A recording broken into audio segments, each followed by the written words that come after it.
अस्सलाम वालेकुम। Programme night addition में हम आपको खुशामदीद कहते हैं। नाज़रीन, उस्मान बुज़दार काबिल आदमी हैं, इनका ताल्लुक़ पसमानदा इलाके से है, इनके घर में बिजली नहीं है। ये कुछ वो अल्फाज हैं जो कि पिछले 3 माह से इमरान खान साहब, प्राइम मिनिस्टर साहब जब भी पंजाब के दौरे पर आते हैं, ये अल्फाज बुज़दार साहब के बारे में वो ज़रूर अदा करते हैं। आज फिर उन्होंने उस्मान बुज़दार के जो तारीफ़ों के पुल थे उनके लिए बांध दिए, लेकिन पंजाब के अवाम आज भी उस वक्त के इंतज़ार में है जब वज़ीर आज़म नहीं बल्कि उस्मान बुज़दार की जो कारकर्दगी है ख़ुद उनके हक़ में बोले। वज़ीर आला पंजाब के मुंतखब होने पर मीडिया के हलकों में ये सवालात उठाए गए थे कि पंजाब में इतने पावर सेंटर्स की मौजूदगी में असल पावर किसके हाथ में होगी। सवाल अभी भी यही है कि पंजाब का असल पावर सेंटर है क्या, पंजाब चला कौन रहा है, और क्या पंजाब के पावर सेक्टर्स में क्या कोई तब्दीली आने वाली है। क्या ये जो इख्तलाफात आज हमें इस वीडियो में नज़र आए हैं, क्या ये दानिस्ता तौर पर उस वक्त उठाए गए जब आज वज़ीर आज़म भी लाहौर के दौरे पर थे, सेनेट इंतखाबात भी आने वाले हैं, मामला क्या है, इस पर हम बात करेंगे। दूसरी तरफ वज़ीर आज़म ने आज लाहौर में पनाहगाह शेल्टर होम मंसूबे का संग बुनियाद रखा। इस तकरीब के दौरान भी मैंने उनसे सवाल किया था कि मुल्क में होने वाले जो हालिया मुज़ाहिरे इससे हुकूमत ने बखूबी निपटा, लेकिन अगर नज़रसानी की अपील में सुप्रीम कोर्ट अपने फैसले पर कायम रहती है और मुल्क में फिर एक गैर यकीनी की सूरत हाल जो पहले पैदा हुई वो फिर से पैदा हो जाती है, तो हुकूमत की इस बारे में क्या स्ट्रैटेजी है, क्या एक्शन होगा। क्या हुकूमत अब ऐसे मुजाहिरों से निपटने के लिए मुस्तकिल हिकमत अमली बना रही है, इस पर भी हम बात करेंगे। जबकि कल नैब ने लाहौर में कार्रवाई करते हुए ये एक साबिक सरकारी मुलाजिम के घर से 33 करोड़ रुपए भी बरामद कर लिए हैं, इसके ऊपर भी बात करेंगे। जबकि कराची की सियासत ने एक बार फिर से करवट ली है। पार्टी की बुनियाद के वक्त पार्टी का हिस्सा रहने वाले डॉक्टर फारूक सत्तार को राबता कमेटी ने पार्टी से ही बेदखल कर दिया है, जिसके बाद फारूक सत्तार और MQM के रहनुमाओं के दरमियान एक दूसरे पर इल्ज़ामात का सिलसिला शुरू हो चुका है और नए नए इंकशाफात सामने आ रहे हैं कि किसके कितने असासे हैं और कितने बाहर हैं। सवाल ये है कि फारूक सत्तार के बाद MQM का मुस्तकबिल क्या होगा और फारूक सत्तार की जो सियासत है ये क्या रुख इख्तियार करेगी। क्या फारूक सत्तार MQM का एक और धड़ा बनाने जा रहे हैं, अगर ये बात सच है तो वो कितना कामयाब होंगे, इस पर प्रोग्राम के आखिरी हिस्से में हम बात करेंगे। प्रोग्राम में मेरे साथ जफर हिलाल कराची स्टूडियो से, इरशाद भट्टी साहब है इस्लामाबाद से, PTI के रहनुमा हैं फ़ारूक हबीब साहब, और MQM के रहनुमा सलमान मुजाहिद बलोच साहब हैं। मैं तमाम मेहमानों का बहुत शुक्रिया। हिलाली साहब, आपसे शुरू करती हूँ। हिलाली साहब, आपको याद होगा जब बुज़दार साहब की नामजदगी हुई थी, वज़ीर आला बन गए थे, तो सब ने कहा एक कमज़ोर शख्सियत को वज़ीर आला बना दिया इमरान खान ने, न जाने क्या सोच समझ कर वज़ीर आला बनाया है कि पता नहीं इख्तियारात इनके हाथ में होंगे नहीं होंगे, पंजाब सेंटर से चलेगा, जहांगीर तरीन चलाएंगे, अलीम खान चलाएंगे, चौधरी परवेज़ इलाही चलाएंगे या गवर्नर साहब चलाएंगे। आज जो एक वीडियो लीक हुई है, सबसे पहले तो ज़रा इस वीडियो पर बात कर लें। अगर वीडियो को देखा जाए तो वो जो वीडियो का एक फ्रेम है बिल्कुल सही और प्रॉपर लगता है कि किसी ने वाकई वीडियो बनाने की नीयत से वीडियो बनाई, कोई फ्रेम हिलता हुआ नजर नहीं आ रहा। आपको लगता है कि जानबूझकर वीडियो बनाकर, और ऐसा भी नहीं है कि किसी ने छुपकर वीडियो बनाई हो, बिल्कुल सबके चेहरे साफ वाज़ेह और बिल्कुल फ्रंट फ्रेम से जिस तरह से वीडियो बनाई जाती है वैसे बनाई हुई है। आपको लगता है कि इन इख्तलाफात को सामने लाने के लिए प्राइम मिनिस्टर साहब के कानों में ये बात जाए, इसको लीक किया गया है जानबूझकर? मैं नहीं समझता कि ये ऐसी बात है। वैसे हम लोग जो हैं हर कंस्पिरेसी थियोरी, हर किस्म की साजिश जो है हम उसको ये करते हैं, वी गिव इट एयर। मेरे ख्याल में पहले तो बात मुझे ये समझ नहीं आ रही है, कौन कह रहा है बुज़दार चीफ मिनिस्टर है पंजाब का? चीफ मिनिस्टर पंजाब का तो इमरान खान है। Why did he make him? इसीलिए कि वो खुद चीफ मिनिस्टर बनना चाहते हैं। वो तो पहले दिन से वाज़ेह है कि ये चीफ मिनिस्टर ऑफ पंजाब उनका ऐसा आदमी है जो सब चीज उनसे रिफर करेगा, उनको पूछेगा और उनकी बात पे चलेगा। नंबर 1। दूसरी बात यह है शादिया, ये कोalition गवर्नमेंट जो है ये चल ही नहीं सकती अकेला, माने they sink and swim together, तो दोनों उनको साथ होना पड़ेगा। और चौधरीज जो हैं वो माहिर पॉलिटिशियंस है। देखिए क्या जबरदस्त तरीके से उन्होंने पहले जहांगीर तरीन को बुलाया और कहा कि देखिए ये हमारा प्रॉब्लम है जो हो रहा है, तो आप बात सुने, इसलिए आप बड़े इन्फ्लुएंशियल हैं, आप इमरान खान के साथ you are a very good friend. तो अगर वो नहीं चला और फिर भी कुछ नहीं हुआ और फिर भी ऐसे ऑब्जेक्शंस होते रहे, तो फिर वो इमरान खान से बात करेंगे। मगर मैं नहीं समझता they will ever let it get out of control. Bhatti साहब, जिस तरह के इख्तलाफात सामने आ रहे हैं तो अब चीज़ें वाज़ेह नहीं होना शुरू होगी, जो आप जैसे हम जैसे साफ़ी उठाते थे कि पंजाब जो है वह डिफरेंट पावर सेंटर्स में बटा हुआ है। देखिए, पहली बात तो ये कि जो आपने वीडियो की बात की, ये चौधरी इकबाल साहब हैं जो चौधरी परवेज़ इलाही के साथ होते हैं बड़े अरसे से। वो वीडियो बनाते हैं, उनकी प्रेस रिलीज बनाते हैं और मीडिया को देते हैं जी। इस मरतबा वो गलती ये कर गए कि उन्होंने जो वीडियो बनाई उनकी मुलाकात की, उसको म्यूट करना भूल गए। तो ये वीडियो बाकायदा बनी हुई थी और ये कोई साजिश नहीं थी, उन्होंने बना के भेज दी सारे अपने जर्नलिस्ट ग्रुप को, तो उसमें म्यूट करना भूल गए। तो वो ये हो, और वो जब उन्होंने सारे लोगों ने वो रूटीन में वीडियो चेक की, उसमें आगे उसमें आवाज़ थी, आवाज़ सुनी, तो वो फिर जो कुछ हुआ आपके सामने है। दूसरी बात ये है कि याद रखें, ये कोई नई बात नहीं है, ये इत्तेहादी गवर्नमेंट है। काफ लीग भी है, चौधरी सरवर साहब एक अलहदा पार्टी हैं, आज़ाद उम्मीदवार अलहदा हैं, पीटीआई अलहदा है, और पीटीआई में इलेक्टेबल्स जो आए हैं वो अलहदा हैं। वीडियो पर जब हम फोकस करें तो ये सिर्फ ये कोई ऐसी बात नहीं है, इसमें इससे बड़ी बड़ी चीज़ें एक पार्टी में जब आप ये तो आपके सामने आ गई, बड़ी बड़ी पार्टी बड़े बड़े इख्तलाफात करते रहते हैं एक दूसरे का नाम लेके। नवाज शरीफ साहब के जब वो अलहदा ड्राइंग रूम में बैठते थे तो कहते थे हाथ नहीं मिलाते। इमरान खान साहब की बात करते हैं कि वो चंद लोगों को मिलते हैं और लोगों को सारों को। लेकिन आज के पंजाब और बुजदार कहानी को समझने के लिए आपको थोड़ा सा 1.5 मिनट आपको देना पड़ेगा। वो ये है कि अगर हम अपनी पॉलिटिकल हिस्ट्री पर एक हल्की सी नज़र मारें, क्लर्काना नज़र ना मारें, नवाबाना नज़र मार दें, तो भुट्टो से जब भी वजारत उज़्मा या इक़्तिदार निकला तो कौन बाख्तियार रहा? गिलानी साहब, राजा परवेज़ अशरफ या जरदारी साहब? ज़ाहिर जरदारी साहब। और दूसरी बात, सिंध में देख लें, कायम अली शाह पावरफुल रहे या मुराद अली शाह या फरियाल तारपुर? ज़ाहिर फरियाल तारपुर। शरीफ से जब ये ओहदा निकला तो शायद खान अब्बासी बाख्तियार वज़ीर आज़म थे या मरियम नवाज़? ज़ाहिर मरियम नवाज़। और उन्होंने कहा मरियम के मतहत काम कर सकता हूँ, नायल होकर भी नवाज शरीफ मेरे वज़ीर आज़म हैं, और सुप्रीम कोर्ट का फैसला रद्दी की टोकरी में। पीछे चले जाएं, जब नवाज शरीफ वज़ीर आज़म थे तो बामरे मजबूरी वाई साहब को वज़ीर आला बनाना पड़ा, तो तब शहबाज शरीफ कुछ भी नहीं थे, वो सिगरेट की डब्बियों पर चिट्टे लिख कर देते होते थे और वाई साहब वो अहकामात मानते थे। और जब नवाज शरीफ लाहौर आते थे 3 दिन वाई साहब मियाँ चन्नू चले जाते थे। ये भी दोस्त मोहम्मद खोसा के 3 महीने आपके सामने हैं, वो कितने बाख्तियार थे, शिव सारे इजलासों की सदारत करते थे। अब आ जाइए मौजूदा सेटअप पर। चौधरी सरवर नून लीग से इलहदगी क्यों हुई? एक बड़ी वजह थी कि वो फाल किरदार अदा करना चाहते थे, उन्होंने 2-4 इफ्तिताह ठोक दिए, 2-4 मीटिंग्स ठोक दी, 1-2 बाकी काम ठोक दिए, जिस पर शहबाज शरीफ नवाज शरीफ साहब ने बुलाकर उनको एक मरतबा समझाया कि आप गवर्नर हैं, गवर्नर ही रहें, तो जिस पर वो इख्तलाफात शुरू हो गए। चौधरी परवेज़ इलाही वज़ीर आला रहे, पंजाब के बड़े, उनकी आपको पता है कितने लंबे रूट्स हैं, डिप्टी प्राइम मिनिस्टर रहे और जमाली साहब के मुकाबले में प्राइम मिनिस्टर बनते रह गए, तो उनकी आपको पता है वो कितने हैं। अलीम खान साहब ले लें, किस्मत और नैब ने उनको वज़ारत आला बनने से बाल बचा लिया, वो वरना वो वज़ीर आला थे। अभी भी बुजदार साहब का ऊपर वाला पोर्शन उनके पास है, जिस्म के ऊपर वाला नहीं, दफ्तर के ऊपर वाला पोर्शन उनके पास है, और वो हमजा शहबाज का रोल अदा कर रहे हैं। बुजदार साहब सिवाय इमरान खान साहब के पार्टी का कोई लीडर जो है जब वो ऑफ द रिकॉर्ड बात करता है तो उनके साथ नहीं है।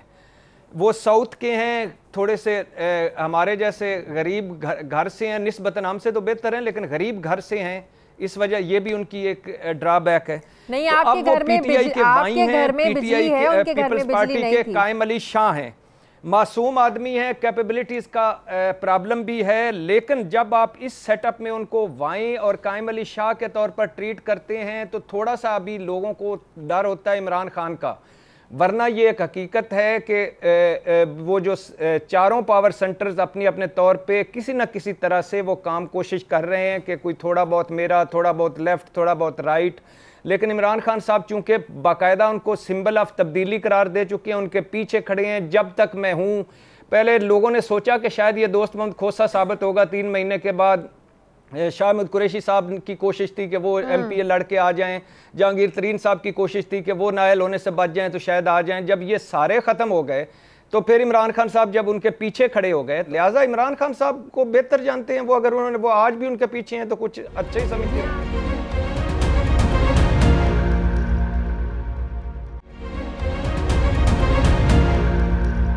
फारूक साहब, आपको नहीं लगता कि अगर आपके वज़ीर आला के हाथ में पूरे तमाम इख्तियारात की, मामलात की बागदौड़ हो, वो एक मजबूत शख्सियत हों, इख्तियारात से भरपूर हों, उनमें इतनी पावर हो कि वो अपनी मर्जी से अपनी ताईं फैसले कर सकें, तो इस तरह के इख्तलाफात सामने ना आए?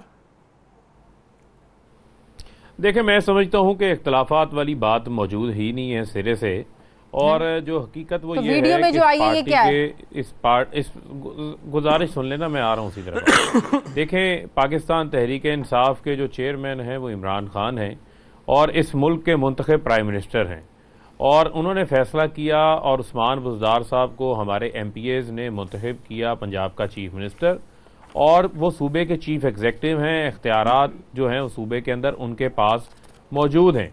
देखें, बाकी पार्टी के अंदर जो है वो लीडरशिप मौजूद होती है, दीगर लीडरशिप भी मौजूद होती है, उनकी सीनियरिटी भी होती है, उनकी राय भी सुनी जाती है, लेकिन जो फैसला साजी है वो फैसला साजी जो है वो चीफ मिनिस्टर उस्मान बुज़दार ने करनी है और वही करते हैं। और जबकि भट्टी साहब खुद अपनी बात में अभी उन्होंने कहा कि प्राइम मिनिस्टर की जो है वो उनको भरपूर सपोर्ट हासिल है, फिर मैं नहीं समझता कि आज हुकूमत बने को 3 माह हो चुके हैं, आज फिर हम उसी बहस में हैं जो डे 1 से थी और अभी तक वो बहस जारी है।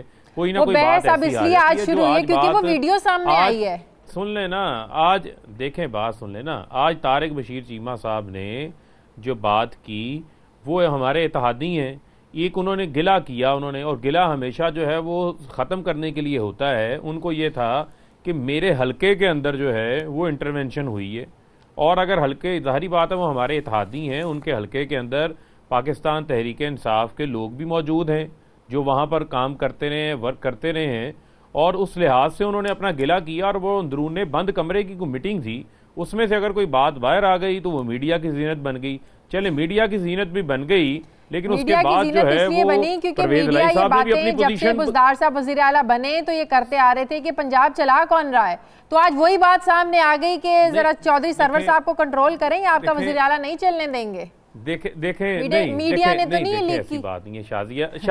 शाजिया मेरी गुजारिश सुन ले। देखें, बात यह है कि गवर्नर का एक अपना आईनी रोल है और वो वफाक के नुमाइंदे हैं, ठीक है, इससे ज़्यादा उनकी पावर्स नहीं है। जो उनकी पावर्स कॉन्स्टिट्यूशन के अंदर मुकर्रर हैं वो उसी को एक्सरसाइज कर सकते हैं। जो चीफ एग्जेक्टिव की सूबे के अंदर पावर है वो उस्मान बुज़दार साहब ने करना है। ब्यूरोक्रेसी हो चाहे बाकी मामलात हो, उसके इंचार्ज वो हैं, और प्राइम मिनिस्टर की उनको पूरी तायद हासिल है। मैं ऐसी तमाम तर जितनी भी खबरें हैं, मामलात हैं, इनकी मैं तरदीद करता हूं, और तमाम लोग एक पेज पर हैं, हम एक टीम वर्क के तौर के ऊपर काम कर रहे हैं। और हमारा जो पंजाब के अंदर साबका हुक्मरानों ने जो किया है, यहाँ पर जो आज उनकी नाकामियां हैं, उन नाकामियों को एक पेज पे हम चैलेंज समझकर खत्म करना चाह रहे हैं, लेकर चलना पड़ेगा। एक पेज पर ये दलाल आप लोगों के लिए खतरा बन सकती है, इसलिए आप लोगों को ये इख्तलाफात आप लोग जो है ना उसको अफोर्ड कर नहीं सकते, इसलिए ये भी आप लोगों की एक मजबूरी है। हिलाली साहब, आज प्राइम मिनिस्टर साहब ने तकरीब में जब उनसे ये सवाल हुआ, ये पिछले 3-4 दिनों से अब बहस चल रही थी ना कि कौमी असम्बली में भी ये बात की गई कि जितने भी पिछले 1-2 हफ्ते में मुजाहरे हुए यहाँ पर आसिया बीबी केस को लेकर, जो भी मुजाहरे हुए, जितने भी लोगों की जो अमलाक को नुकसान पहुँचाया गया, तोड़ फोड़ हुई, तो उसमें नून लीगी लोगों का भी जो है ना काफ़ी ज़्यादा रोल सामने आया। लेकिन आज प्राइम मिनिस्टर साहब से जब मैंने ये सवाल किया वहाँ पर कि अगर सुप्रीम कोर्ट अपने फैसले पर कायम रहती है अपील के बाद भी, फिर अगर गैर यकीनी की सूरत हाल पैदा होती है तो आप लोग क्या करेंगे, तो उन्होंने वाज़े तौर पर डट कर जवाब दिया कि सुप्रीम कोर्ट के फैसले के साथ ही हम खड़े हैं, सुप्रीम कोर्ट के फैसले पर नहीं चलेंगे तो ये मुल्क नहीं चल सकता। तो आपको लगता है कि अब की बार हुकूमत जो है वो एक वाज़े एक्शन प्लान बना बैठी है और इनको बना लेना चाहिए ताकि आइंदा आने वाले दिनों में वो इंसर्जेंसी हमें नजर ना आए? शाजिया, अगर कोई समझता है कि ये वर्डिक्ट ओवरटर्न होगा, मेरे ख्याल में उसको बहुत कम लॉ के बारे में पता है।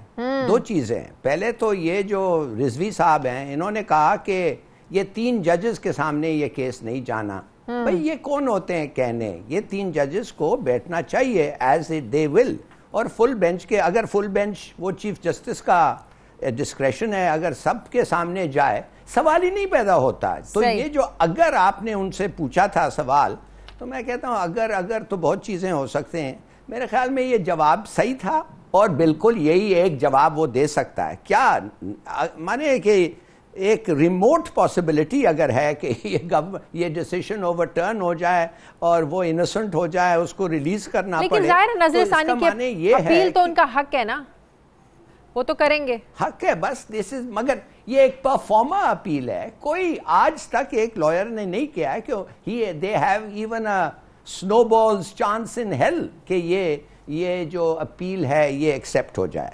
तो मेरे ख्याल में ये एक थियोरेटिकल क्वेश्चन था और वो जवाब दिया जो देना चाहिए उसको। भट्टी साहब।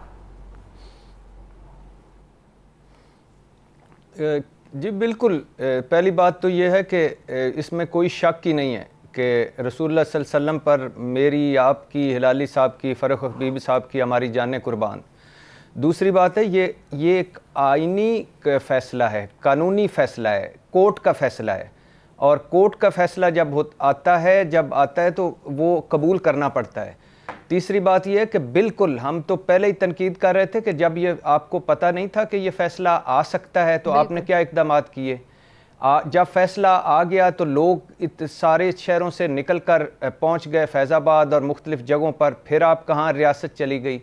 फिर जब उसके बाद वो सड़कें चौक बंद करके बैठ गए, गरीब आदमियों की मोटरसाइकिलें जल रही थीं, गाड़ियाँ जल रही थीं, मारपीट हो रही थी, गालियाँ निकाल रहे थे, तब रियासत कहाँ थी। फिर उसके बाद उसको कहते हैं कि जो एक कत्ल के फतवे, कुफ्र के फतवे, तब रियासत कहाँ थी।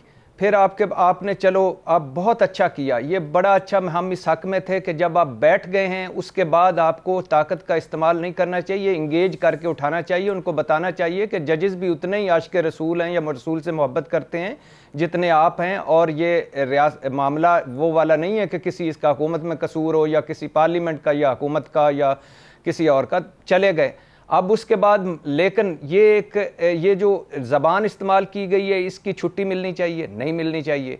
इसके बाद अब चैलेंज नहीं होनी चाहिए रियासत की रेट को, अब इनको इक़दामात करने चाहिए। इमरान खान साहब की पहली तकरीर बहुत अच्छी थी, बर वक्त थी, जुर्रतमंदाना तकरीर की, उन्होंने आंखों में आंखें डालकर बात की, मगर उसके बाद चिरागों में रोशनी न रही। वो उधर चले गए, बुज़दार साहब ने नज़र नहीं आए, चीफ सेक्रेटरी साहब नज़र नहीं आए, आईजी साहब नज़र नहीं आए। आप कुछ और नहीं कर सकते, आप सड़कों पे लोगों के साथ खड़े हो सकते हैं, आप अवाम में आ सकते हैं कि आपको किस चीज़ का डर है। आपने कुछ उस फैसले में किया है, आपने कुछ उसमें आपने खराबी डाली है या कुछ ऐसा है। ये एक फैसला था जो सेशन कोर्ट से चला, हाई कोर्ट से सुप्रीम कोर्ट। तो लिहाजा अब मुझे यकीन है, मैं फिर भी गुड फेथ में यकीन करता हूं कि रियासत अपनी सुप्रीम कोर्ट के साथ खड़ी होगी और रियासत किसी से यरगमाल नहीं बनेगी और रियासत कोई ऐसा इकदाम नहीं करेगी जिससे फिर लोगों की जिंदगियां अजीरन हो जाएं। इसके लिए हुकूमत की क्या प्लानिंग है, फारूक हबीब साहब से मैं पूछूंगी, लेकिन मुझे लेना है। वापस आते हैं एक छोटी सी ब्रेक के बाद।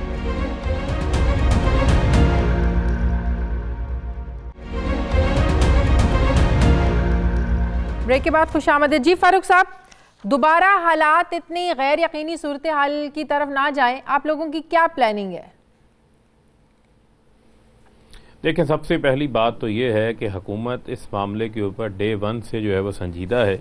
चाहे आपके इल्म में है कि वो मामला आया कि डच जो खाकों के अंदर बनाने के कंपटीशन के ऊपर मामला आया, तो हुकूमत ने अपना एक रोल प्ले किया, वहाँ के सफ़ीर से बात की गई और जो कंपटीशन करवाना चाहता था वो वहाँ से भाग गया। उसके बाद अक़वाम मुत्तहिदा के अंदर शाह महमूद कुरैशी साहब ने 5 मिनट जो है इसके ऊपर पूरा अपना एक मौक़िफ़ दुनिया के सामने रखा कि अगर हॉलोकॉस्ट के ऊपर दुनिया के अंदर बात करने में इजाज़त नहीं है तो नबी पाक सल्लल्लाहु अलैहि वसल्लम की हुर्मत के ऊपर भी जो है वो हमारी भी जान कुर्बान है, हमारे बच्चों की भी जान कुर्बान है, हम सब आशिक़े रसूल हैं। दुनिया के सामने मौक़िफ़ रखा, पेश किया। तो ये हुकूमत या यहाँ के लोग पाकिस्तान के अंदर कभी ऐसी बात जो है वो सोच ही नहीं सकते। और जो फैसला आया वो फैसला सुप्रीम कोर्ट का फैसला है, उस फैसले को पढ़े बगैर जो है वो एक रद्द अमल सामने आया, लेकिन उस रद्द अमल को पुरतशद्दुद बना दिया गया और उसके अंदर जलाओ घराओ और जिस तरह लोगों के अमलाक को नुकसान पहुंचाया गया, इसके ऊपर तो पहले ही हमने इस चीज़ को निगेट भी किया। प्राइम मिनिस्टर ने खुद भी आके कौम से खिताब किया। फिर ये लोग जो बैठे थे इनके साथ एंगेज करना था। जो यूज़ ऑफ फोर्स थी वो आखिरी ऑप्शन होता है जब तमाम चीज़ें, तमाम हरबे जो है वो नाकाम हो जाएं। एक माहिदा हुआ, माहिदे से मामला जो है वो ख़त्म हो गया। अब हमने बैठ के एक नेशनल कंसेंसस की ज़रूरत है इस मामले के ऊपर, और वो कंसेंसस मौजूद है। लोग जलाओ घेराव के मामले को, हमारे लोग उसके साथ नहीं खड़े, और लोग इस सेंसिटिव, ये भी जेहन में रखें कि ये एक सेंसिटिव मामला है। इस मामले को अगर हम एक हिकमत अमली के साथ, जिसमें तमाम political forces, civil society, media, stakeholders को साथ लेके आगे चलना है। ऑपोजिशन को हमने पहले भी जब डायलॉग हो रहा था उस वक्त भी साथ लेके चले, उनका भी ये मशवरा था कि यूज ऑफ फोर्स ना करें और इस चीज को आगे बेहतर अंदाज से लेके चले। अब इसके ऊपर काम कर रहे हैं, मरबूत प्लान सामने लेकर आएंगे और लोगों को भी सेंसिटाइज करना है कि इस मामले की बुनियाद के ऊपर हमारे नबी पाक सल्लल्लाहु अलैहि वसल्लम की हरगिज ये तालीमात नहीं है कि हम जो है वो सड़कों को ब्लॉक करें, रोड्स को बंद करें या हम जलाओ घेराव करें उस मामले के ऊपर। इस चीज को हम आगे लेके बढ़ना चाहते हैं और आप देखेंगे कि इसके ऊपर जो है वो मरबूत लाहे अमल भी सामने आएगा हुकूमत की तरफ से। सही, आगे बढ़ते हैं। हिलारी साहब, कल आपने देखा नैब ने जो एक और लाहौर में कार्रवाई की, सरकारी अफसर के घर से 33 करोड़ रुपए बरामद किए। ग्रेड 16 का ये अफसर था। उससे पहले हमने देखा सिंध के सेक्रेटरी बल्दियात के जो असिस्टेंट थे उनके घर से 3 करोड़ की करेंसी बरामद हुई थी। उससे पहले मुश्ताक रईसाना वाला किस्सा वो किसी को नहीं भूलता, 73 करोड़ रुपए घर से बरामद हुए थे। तो ये जो नैब जो कार्रवाइयाँ कर रही हैं, आज फिर मेरी कुछ नैब ज़राए में बात हो रही थी, जो लोग इन्वेस्टिगेशन करते हैं, ये बात भी सामने आ रही थी कि जो शहबाज शरीफ साहब हैं उन्हें बहुत घूरते हैं। और मुझे ये भी कुछ ज़राए से पता चला, जो डीजी साहब ने इंटरव्यूज़ दिए हैं उसके बाद से उनको जान से मारने की धमकियाँ, उनकी फैमिली को धमकियाँ जो है ना वो मिल रही हैं। आपको लगता है कि मामला ये बहुत ज़्यादा गंभीर होता जा रहा है? सत्या, सब लोग तो चौंक गए थे जब पता चला कि एक ग्रेड 16 का अफसर जो अभी रिटायर किया है वो इतने सारे पैसे उसके निकले। मगर इसका मतलब ये है कि जो कहानियां हम सुन रहे थे कि हमारे कुछ ऐसे इदारे हैं जिधर सिर्फ और सिर्फ रिश्वत चल रहा है और हर किस्म की इल्लीगल स्टफ हो रहा है, तो ये सही है। इसलिए कि ग्रेड 16 ऑफिशियल जो नैब का है, भाई आप उस दफ्तर में काम करने के लिए जा रहे हैं जिसका काम है कि आप पे निगाह रखें, जिसका काम है कि living beyond your means, have illegal assets, तो आपको वो नहीं पकड़ सके और इतने सारे पैसे आपके पास निकल आए। ऐसे बहुत सारे लोग हैं इस मुल्क में। तो आपको जब शक और शुबा होता है सिविल सर्वेंट या पॉलिटिशियन पे, घर उसका रेट करें, सर्च करें। 10-15 ऐसे घर निकल आए तो आपका पूरा डेट ही खत्म हो जाएगा। ये है हालत इधर। एक और बड़ी खबर भट्टी साहब, आज मुझे खुद नैब ज़राए से पता चली कि स्टेट बैंक ने नैब से कहा है कि आप लोग इस पर इन्वेस्टिगेशन करें कि शहबाज शरीफ साहब के अकाउंट में, बाहर के अकाउंट से, इंटरनेशनल अकाउंट से यहाँ पर पैसे उनके अकाउंट में ट्रांसफ़र हुए हैं 50 करोड़ रुपए। अब एक और उनके खिलाफ जो है ना वो केस बनने जा रहा है, रमज़ान शुगर मिल का वो जो चल रहा है, वो ड्रेन सिस्टम वाला, उसमें उनकी गिरफ्तारी, मजीद उनको वो जो आशियाना हाउसिंग स्कीम का स्कैंडल चल रहा था उनमें उनको मजीद जो है ना वो रिमांड दे दिया गया। तो ये आपको लगता नहीं है कि मजीद घेरा तंग हो रहा है शहबाज शरीफ साहब के खिलाफ? घेरा तंग शहबाज शरीफ साहब के खिलाफ कि कितना घेरा तंग करेंगे और कितना घेरा पता नहीं अब है कितना, मुझे तो ये नहीं पता कितने गज का आपका घेरा है कि जिसको आप और तंग करना चाहते हैं। आप कौन से केस में तंग करना चाहते हैं? 56 कंपनियों में करना चाहते हैं, आशियाना में करना चाहते हैं, आप दामाद वाले में करना चाहते हैं, आप भतीजों वाले में करना चाहते हैं, आप उसमें करना चाहते हैं कि मेरी यहाँ और वहाँ तो कोई जायदाद ही नहीं है, आप वो कतरी फ्लैट्स वाले में करना चाहते हैं, आप जो कतरियों की गाड़ियाँ निकल रही हैं उसमें करना चाहते हैं, आप ये जो अभी ये जो पुल और नाले बने हैं रमज़ान शुगर मिल की उसमें करना चाहते हैं। 2008 में 5 करोड़ था, 2018 में 17 करोड़ था उनके पास और अरबपति हैं वो, उसमें करना चाहते हैं। 2009 में हमजा सलमान को और इनको मिली थी एक रमज़ान शुगर मिल, अब कितनी शुगर मिल, कितनी कंपनियां उसमें करना चाहते हैं। पेंट हाउस बैरी कजाक में करना चाहते हैं, वॉल स्ट्रीट जनरल में करना चाहते हैं। इस घेरे को प्लीज़ अल्लाह के नाम पे साइड कर घेर के कहीं अंदर बंद कर दें। हम तो ईमान से थक गए इस घेरे में, खुद घेरे में आ गए इस घेरे के। सही। अब कल आज तकरीब में फ़ारूक साहब, प्राइम मिनिस्टर साहब ने कहा कि वो कल करप्शन के हवाले से, करप्शन के ख़िलाफ़ जो एहतसाब है इसके हवाले से कुछ अहम बातें करने जा रहे हैं। कुछ आइडिया है कि किस हवाले से क्या बातें होंगी? और साथ उन्होंने एक और बड़ी इंपॉर्टेंट बात की थी कि चाइना से सीखा कि उन्होंने अभी जो चाइना का उन्होंने दौरा किया कि 70 करोड़ लोगों को उन्होंने गुर्बत से कैसे निकाला। तो फिर वहाँ पे एक जर्नलिस्ट ने सवाल किया, तो उसके लिए तो ये जाहिर है आपको सिस्टम में तब्दीली लाने के लिए कुछ लेजिस्लेशन करना पड़ेगी, तो क्या आप वो करेंगे? तो प्राइम मिनिस्टर साहब ने बस ये कह दिया कि कल हम इस के बारे में कोई ख़ास बात करेंगे। तो हम सब जान देंगे लेजिस्लेशन करने की पोजीशन में आप लोग हैं नहीं, तो ये सारा क्या प्लान होगा? कुछ आइडिया है कि प्राइम मिनिस्टर साहब कल क्या बात इस हवाले से करने जा रहे हैं?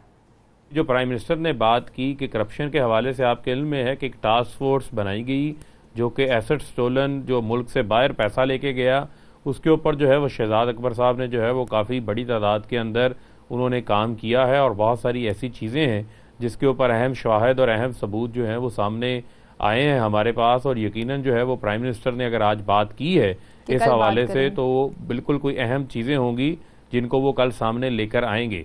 और जहाँ तक रही चाइना की बात, तो यकीनन जो है वो चाइना ने ये तो मिरेकल किया है कि उन्होंने 70 करोड़ जो लोग हैं उनको गुर्बत से बाहर निकाला है। और एक ही उनका आपको पता है कि मैन्युफैक्चरिंग एक्सपोर्ट एंड एक्सपोर्ट, जिसके ज़रिए से जो है वो बाहर गए हैं। और मैं समझता हूँ कि हमें भी जो हमारे पास भी इस वक्त जो है वो 12 करोड़ नौजवान मौजूद हैं जो कि हमारा एसेट है, इनके ऊपर हम लोगों ने इन्वेस्ट करना है। लेकिन सवाल मेरा वही कि सिस्टम में तब्दीली लाने के लिए चाइना का फॉर्मूला आप यहाँ पर अप्लाई करना चाहते हैं, तो लेजिस्लेशन किए बगैर तो ये मुमकिन हो नहीं सकता। वहां तो करप्शन में लोगों को सजाए मौत दी जाती है सीधा सीधा, तो यहाँ पे लेजिस्लेशन करने की पोजीशन में तो आप लोगों की हुकूमत है ही नहीं।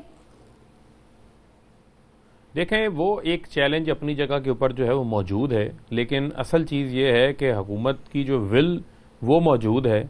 और जहाँ तक रही बात कानून के अंदर तरमीम करने के हवाले से, अभी ये मैं समझता हूँ कबल वक्त बात है, इसके ऊपर बैठ के यकीनन जो है वो बात होगी, कोई लाहे अमल बनाया जाएगा, फिर इस तरीके से जो है वो आगे बढ़ा जाएगा। ठीक है, मुझे प्रोग्राम में एक ब्रेक लेनी है। ब्रेक वापस आएंगे तो MQM के रहनुमा सलमान मुजाहिद बलोच साहब हमारे साथ होंगे, उनसे बात करेंगे। फ़ारूक हबीब साहब, आपका प्रोग्राम में शमूलियत के लिए बहुत शुक्रिया।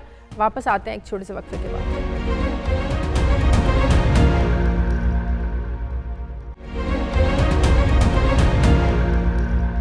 ब्रेक के बाद खुशामदीद। सलमान साहब हमारे साथ मौजूदा MQM के रहनुमा सलमान मुजाहिद बलोच साहब, बहुत शुक्रिया सलमान साहब। हम सब जानते हैं कि MQM पाकिस्तान में सेनेट इलेक्शन के मौके पर इनके दरमियान आप लोगों में इख्तलाफात का जो आगाज़ हुआ था जब फारूक सत्तार साहब की जानिब से कामरान टिसोरी को टिकट देने का मामला आया, उसके बाद भी मामला जो थे वो संभल नहीं सके और अब इस हद तक ख़राब हो गए कि फारूक सत्तार साहब को पार्टी से निकाल दिया गया। इतनी पुरानी 39 साल उनकी रफ़ाकत MQM के साथ, 22 अगस्त से बाद से कहीं ना कहीं तो उन्होंने पार्टी को संभाला ना, पार्टी को सहारा तो दिया ना। अब उनको निकालने की वजूहात भी नहीं हैदराबाद ग्रुप ने मीडिया के सामने रखे, मीडिया के सामने आकर कोई बात ही नहीं की है। ये मामला हुआ क्या कि एकदम फारूक सत्तार साहब कहते हैं 3 रोज़ पहले शो कॉज नोटिस दिया गया और एकदम हटा दिया गया। ये मामलात एकदम इतने ख़राब क्यों हो गए कि पार्टी से ही निकालना पड़ गया? औज़ु बिल्लाहि मिनश शैतानिर रजीम, बिस्मिल्लाहिर रहमानिर रहीम, इय्याका नअबुदु व इय्याका नस्तईन, व तुइज़्ज़ु मन तशा व तुज़िल्लु मन तशा बियदिकल खैर इन्नका अला कुल्लि शैइन क़दीर। बहुत शुक्रिया। देखें, 22 अगस्त 2016 का वो दिन हमें याद है जब पाकिस्तान मुखालिफ नारा लगा और उसके बाद आपने देखा कि MQM के तमाम दफातर को सील कर दिया गया, बंद कर दिया गया। और वो रात क़यामत की रात थी जब ये लोगों के लिए खुशी का बायस था कि अब MQM ख़त्म।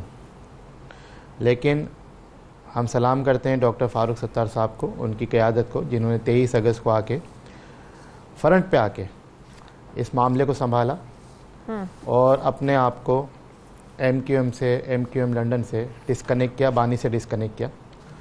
उसके बाद वो माशाल्लाह चीज़ें लेके चलते रहे। और 22 अगस्त से पहले जो मामला थे, जो डिसीशन होते थे, वो लंदन से होते थे, बानी के ज़रिए होते थे और वो सरबराह थे। 22 अगस्त के बाद जब हम सब ने मुत्तफ़िका तौर पे MQM के आइन में तरमीम करके डॉक्टर फ़ारूक सत्तार साहब को जब हमने सरबराह कबूल किया, फिर उनके फ़ैसलों को भी उसी तरह से खुश दिली से कबूल किया जाना चाहिए था। और डॉक्टर फ़ारूक सत्तार साहब का हमेशा से वतीरा रहा है, वो कभी भी अपने फ़ैसलों को मुसलत नहीं करते, ना आमरीत पसंदाना फ़ैसले करते हैं, बल्कि वो कंसेंसस के साथ चलते हैं। यही डॉक्टर फ़ारूक सत्तार का, तो उन्होंने कहा था हम 86 वाली MQM बनाएंगे, एहतसाब का निज़ाम कायम करेंगे, करप्शन से पाक MQM बनाएंगे। और ऐसे तमाम लोग जो किसी भी तरह से ये करप्शन में इन्वॉल्व हैं या क्रिमिनल एक्टिविटी में, उनके लिए ज़ीरो टॉलरेंस है MQM पाकिस्तान में। फ़ारूक सत्तार साहब ने जनाब जो है बाहर कई मौक़ों पे पार्टी के चंद बड़ों से, चंद बड़े वडेरों से जो है वो एहतसाब का निज़ाम कायम करने की बात की, उनसे जो है अपने असासे ज़ाहिर करने की बात की, उनको बताया कि 86 में आपकी क्या पोजीशन थी और अब आपकी क्या असासे हैं, क्या जायदादें हैं, कितना बैंक बैलेंस है, वो सब कुछ आप रखिए। और उन्होंने कहा कि मैं भी आपके सामने रखता हूँ, आप भी रखिए। और करप्शन के ख़िलाफ़ with in party Farooq Sattar साहब ने आवाज़ उठाई। यही सबसे बड़ा गुनाह बन गया फ़ारूक सत्तार साहब का कि चंद बड़े जो 7, 8 या 10 की तादाद में हैं, उन्होंने जो है फ़ारूक सत्तार साहब के इस इक़दाम को पसंद नहीं किया और एक -1 का फार्मूला MQM पाकिस्तान में शुरू हुआ, जिसका मैं ख़ुद गवाह हूँ। और हम समझते हैं कि 5 फरवरी की जो पोजीशन हुई, उस वक्त जो मामला हुए सेनेट के इंतखाबात को बना के, वो एक्चुअली कौमी असम्बली और सूबाई असम्बली के इलेक्शन में जो टिकट देने वाले मामला थे अपने पसंदीदा लोगों को, मेरिट के ऊपर नहीं बल्कि दीगर क्वालिफिकेशन पे, और वो इख्तियार फ़ारूक सत्तार साहब से लेना ताकि जो है वो मेरिट पे लोग ना आए, कारकुनान को टिकट ना मिले। और आहिस्ता आहिस्ता आपने देखा कि फ़ारूक सत्तार साहब का रोल डिमिटेड कर दिया गया। और उसके बाद भी आपने देखा कि इलेक्शन से चांद रात को, ईद की चांद रात को फ़ारूक सत्तार साहब वापस गए, अपने तमाम इख्तियारात इन्होंने सरेंडर कर दिए और एक कारकुन की हैसियत से गए। लेकिन उसके बाद 4 महीने तक जो फ़ारूक सत्तार साहब के साथ सलूक रवा रखा गया, जो इंसल्टिंग मैनर उनके साथ इख्तियार किया गया राब्ता कमेटी के चंद बड़ों की जानिब से बादरात के ऑफिस में, उन्हें किसी डिसीजन मेकिंग में शामिल नहीं किया गया, किसी मामले में जो है उनसे मशावरत नहीं हुई। इवन के फ़ारूक सत्तार साहब वहाँ बैठे होते थे बहादुराबाद में ऑफिस में 2-2 घंटे, अगर वफद मिलने आ रहे हैं तो फ़ारूक सत्तार साहब उसमें शामिल नहीं है। कोई हुकूमत में शामिल होने का मसला हो रहा है, मशावरत में फ़ारूक सत्तार साहब शामिल नहीं है। देखिए फ़ारूक सत्तार साहब पिछले 40 सालों से MQM का ऐसा चेहरा है जो बानी MQM के बाद इंटरनेशनली और नेशनली फ़ारूक सत्तार साहब रिकग्नाइज हैं। और कल जैसे अहमद रज़ा कुसूरी साहब भी PIB आए थे फ़ारूक सत्तार साहब के साथ इज़हार यकजहती करने, उन्होंने भी कहा कि अगर पंजाब में हम MQM के हवाले से किसी को जानते हैं तो फ़ारूक सत्तार को जानते हैं। तो फ़ारूक सत्तार साहब के साथ ये जिस तरह से गैर जमहूरी, और पे सवाल ये होता है कि बानी के दौर में जो है क्या ये बातें भी दुरुस्त है कि डॉक्टर फ़ारूक सत्तार को ये भी एतराज़ था कि MQM को हुकूमत का हिस्सा नहीं बनना चाहिए था? जी बिल्कुल, डॉक्टर फ़ारूक सत्तार साहब का शुरू से इंस्टांस रहा है कि हमारा मैंडेट कराची में चुराया गया। हमारा मैंडेट MQM की कोई 10-12 सीटें ऐसी थी जो जीती हुई सीटें थी, उन्हें छीन के जो है वो PTI की गोद में डाला गया। और फ़ारूक सत्तार साहब ने कहा कि इस मौके पे हमें हुकूमत में शामिल नहीं होना चाहिए, क्योंकि जो 6 सीटें आपको मिली है MQM पाकिस्तान को, MQM का मैंडेट ये तो नहीं था। 7 लाख वोट MQM को पड़ा है इस इलेक्शन में, 7 लाख। अगर और कोशिश करते, मिल के चलते, साजिशें ना करते, इवन कि डॉक्टर फ़ारूक सत्तार साहब को भी जो है 2 हल्कों से इलेक्शन लड़वाया गया लेकिन हरवा दिया गया। क्या ये बात मानने वाली है कि डॉक्टर फ़ारूक सत्तार की शख्सियत कहाँ? सही हिलाली साहब, ये मामला इतना सादा आपको लग रहा है जितना नज़र आ रहा है, जितना बताया जा रहा है? आपको लगता है कि ये इख्तियारात की जंग थी, ये महज सिर्फ पार्टी में एहतसाब की आवाज़ उठाने का मामला नहीं था, ये इख्तियारात की जंग चलती आ रही है 22 अगस्त के बाद से?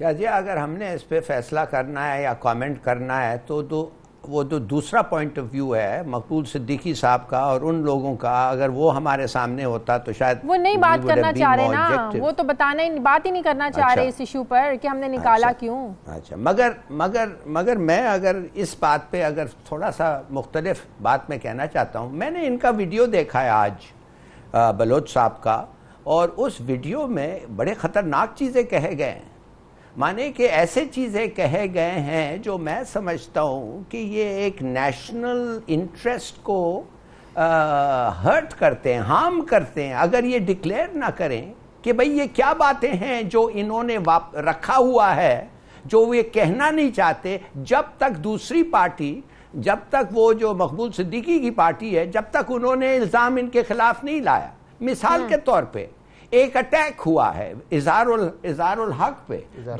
इज़हारुल हसन पे, जिसमें 3 लोग मारे गए हैं और आज तक उसका नतीजा कुछ नहीं मिला है। इनको सब फैक्ट्स पता है। इनको ये भी पता है कि राव अनवर ने जब रेड किया इज़हारुल हसन का घर, तो उधर क्या बातें हुई हैं और उधर क्या रिवील हुआ है। भाई ये नेशनल सिक्योरिटी पे इम्पैक्ट करते हैं ये चीज़ें। उनको ये भी पता है कि पैसे कितने किसके पास है और कैसे बनाए क्या नहीं। क्या इनका ये as citizens of Pakistan, as patriotic citizens of Pakistan, इनका हक नहीं, इनका फर्ज नहीं बनता है कि ये रिवील किया जाए? क्यों ठहरे हुए हैं जब तक इल्जाम उस तरफ से आएगा? ये मैं इनसे पूछना चाहता हूं। सही। भट्टी साहब, आपको नहीं लगता कि मजीद अगर इस तरह के इल्ज़ामात एक दूसरे पर शुरू हो जाएंगे? अब फारूक सत्तार साहब तो कहते हैं मैं तो इस फैसले को मानता ही नहीं हूँ, मैं तो कानूनी जंग लड़ूंगा। तो MQM पाकिस्तान, हमने देखा सेनेट के इलेक्शन में इन्होंने नताइज भुगत लिए, जनरल इलेक्शन में क्या सिर्फ इन्होंने 6 सीटें ली। तो MQM पाकिस्तान का वजूद कोई ठहरता हुआ नज़र नहीं आ रहा। देखिए, मुझे कोई दिलचस्पी नहीं है इनमें। इन्होंने जो कराची का हाल किया है मिल मिलाकर, जो कराची के अवाम का हाल किया है मिल मिलाकर, कूड़े करकट से भरा पड़ा है। इनकी अपनी ज़िंदगियां देख लें, इनकी अपनी जायदादें देख लें, इनकी अपनी औलादें देख लें। कोई वेटर था, कोई रेड़ी वाला था, कोई रक्शे वाला था, कोई टीचर था, कोई लोअर मिडिल क्लास का था, और आज इनके हाल देख लें, चाल देख लें। मैंने भी आज मर जाना है, इन्होंने भी मर जाना है, मारने वाले ने भी मर जाना है, मरने वाले ने भी मर जाना है। और हम डिस्कस कर रहे हैं, वो निकल गया तो वो अंदर चला गया, वो बाहर हो गया तो वो चला गया, वो लेफ्ट हो गया, वो राइट हो गया। खुदा का खौफ करें, कराची में जाके 2-4 दिन लियारी में रहें, लालू खेत में रहें, नो गोर एरियाज, कोई बाबा लाडला, कोई पप्पू, कोई फलाना, कोई गंजा, कोई काना, कोई दादा, कोई नाना, कोई चाचा, कोई मामा, कोई पता नहीं क्या क्या लोग थे। ये बद्दुआएं पीछा कर रही हैं इनका, और इनका करेंगी क़यामत तक बद्दुआएं पीछा इनका। सलमान मुजाहिद साहब, कानूनी जंग लड़ेंगे आप लोग, फारूक सत्तार साहब भी कह रहे थे, लेकिन आपको नहीं लगता जहाँ इज्जत ना हो, वकार ना हो, वहाँ पर जाना ही नहीं चाहिए? ज़बरदस्ती पार्टी में जाकर आप क्या करेंगे? और दूसरा ऑप्शन क्या ये भी है कि आप लोग नया MQM का कोई ग्रुप बनाएंगे? देखिए शाहिदा साहिबा के बात सिर्फ इतनी है कि फ़ारूक सत्तार साहब को MQM से निकलना ऐसा ही है जैसे औलाद अपने बाप को अपने घर से निकाल दे। और मैं समझता हूँ कि फ़ारूक सत्तार साहब का MQM में जो किरदार है, अभी सबसे ज़्यादा जो मोस्ट सीनियर हैं वो डॉक्टर फ़ारूक सत्तार हैं। आज डॉक्टर फ़ारूक सत्तार ने बड़ा अच्छा जुमला कहा कि ज़ोर ज़बरदस्ती के मैंडेट पे या इख्तियार पे ये मुझे MQM से तो निकाल सकते हैं, लेकिन मेरे दिल से MQM को कैसे निकालेंगे? जिसकी ज़िंदगी का आधे से ज़्यादा हिस्सा MQM में गुजरा हो, हम सबकी ज़िंदगियाँ आधी से ज़्यादा ज़िंदगी MQM में गुजरी हो, तो हमारे दिलों से MQM को तो नहीं निकाला जा सकता। तो क्या करेंगे? क्या करेंगे? नई पार्टी बनाएंगे? बिल्कुल, देखें, नई पार्टी बनाएंगे? नहीं, देखें, हमने जो है फ़ारूक सत्तार साहब ने 26 अक्टूबर 2018 की प्रेस कॉन्फ्रेंस में विद इन MQM एक ऑर्गेनाइजेशनल रेस्टोरेशन कमेटी का क़याम अमल में आया है, जिसको उर्दू में हम कहेंगे तंजीम बहाली कमेटी। उसका जो बेसिक ऑब्जेक्टिव है वो इंट्रा पार्टी इलेक्शन कराना, 86 वाली MQM को जो है वो बहाल करना, और पुराने सीनियर कारकुनान से रब्ता करना, और कारकुनान का अवाम का MQM के वोटर सपोर्टर के मोराल को बहाल करना, बुलंद करना, जो कि इलेक्शन के बाद, ज़मनी इलेक्शन के बाद पे दर पे शिकस्तों के बाद बिल्कुल ही डिमोरलाइज हो गए। आप तो कराची के लोगों के लिए कंफ्यूजन क्रिएट करने जा रहे हैं। शाजिया साहिबा, देखें, हमने कोई कन्फ्यूजन क्रिएट नहीं करना, हम करने जा रहे हैं, बल्कि कन्फ्यूजन तो इलेक्शन के नताइज के बाद क्रिएट हो चुका है। MQM के वोटर ने, MQM के सपोर्टर ने MQM को वोट डाला, लेकिन नशिस्तें कौन जीता? PTI। कहाँ MQM का MNA MPA लाख 1.5 लाख पे जाके जो है वो MNA MPA बनता था, और यहाँ जो MNAs बने कोई 25,000 रुपये, कोई 30,000 रुपये, कोई 15,000 रुपये MPA बन गए। अभी ज़मनी इलेक्शन में क्या हुआ आपने सारे नताइज देखे। कराची का शहरी बड़ा बाशऊर है, कराची का पढ़ा लिखा तबका, कराची का दानिश्वर तबका, बिजनेसमैन तबका, वो समझता है कि हमारा निजात दहिंदा कौन है।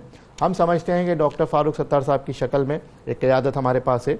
हम उनकी 22 अगस्त के बाद भी उनके पीछे थे और आज भी उनके साथ खड़े हैं, और इंशाल्लाह ताला खड़े रहेंगे, और हर बात का, हर सवाल का जवाब प्रॉपर, लॉजिकल और सेंसिबल देंगे इंशाल्लाह। ठीक है, बहुत शुक्रिया। सलमान मुजाहिद बलोच साहब हमारे साथ थे, इरशाद भट्टी साहब, ज़फ़र हिलाली साहब, मेरे तमाम मेहमानों का शुक्रिया। प्रोग्राम का हो गया, प्रोग्राम से मुझे इजाज़त दीजिए। अब फीडबैक ज़रूर दीजिएगा, अपना ख्याल रखिएगा। अल्लाह हाफ़िज़।